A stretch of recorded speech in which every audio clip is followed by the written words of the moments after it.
Hello students, today we are going to understand chapter 8, that is Fire, Friend and Foe. But before we start, fire is both useful and dangerous.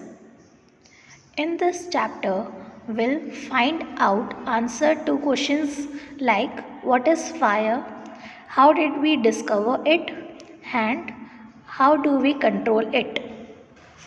Let's understand the chapter.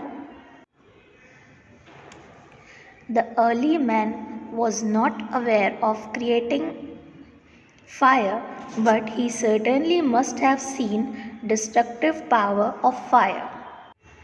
They must have watched lightning and volcanoes long before they began to use fire themselves. Fire actually is the result of a chemical reaction. The fire breaks out when oxygen reaches with carbon and hydrogen. When the two combine, energy is released in the form of heat and light, which is called fire. We generally need three things to cause fire. They are fuel, oxygen, and heat. Wood, coal, gas, and petrol are the common fire fuels.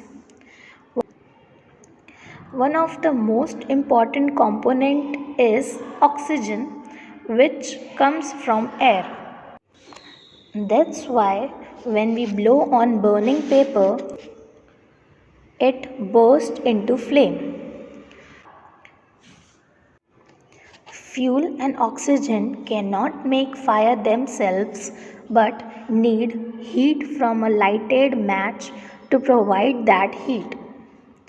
Every fuel needs a different temperature.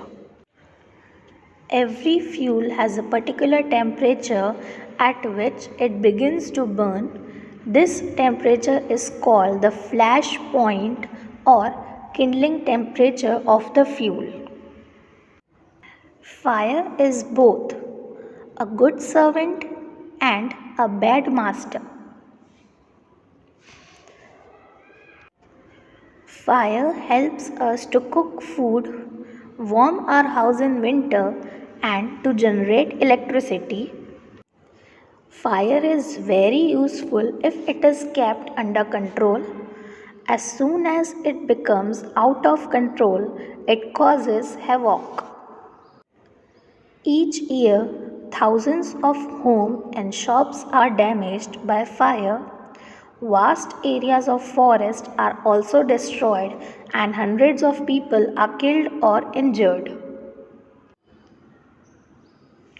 There are three very common ways to put out a fire.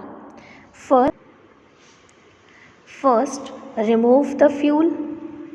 Second, cut down the supply of oxygen. And third, bring down the temperature below flash point. Small fires can be put out or smothered with a damp blanket or a sack. This stops oxygen reaching the burning material. Carbon dioxide is used to extinguish fire. It does not allow oxygen to reach the burning material. Water is sprayed on a fire. It absorbs heat from the burning fuel and lowers the temperature. The bucket of water also cuts off the supply of oxygen and the fire is extinguished. But remember, not all the fires can be put out with water. Oil fire is one such example. The oil floats to the top of water and continues to burn as well as spread. Electrical fire also cannot be controlled with water because the person spraying water might receive an electric shock and be killed. So electrical fire can be controlled by using carbon dioxide extinguisher. We spend millions of rupees each year in fighting fires. So we have learned well to control fire and make good use of it in everyday life. Earlier, there were no firemen. People used to put out fire by throwing buckets of water on the flame.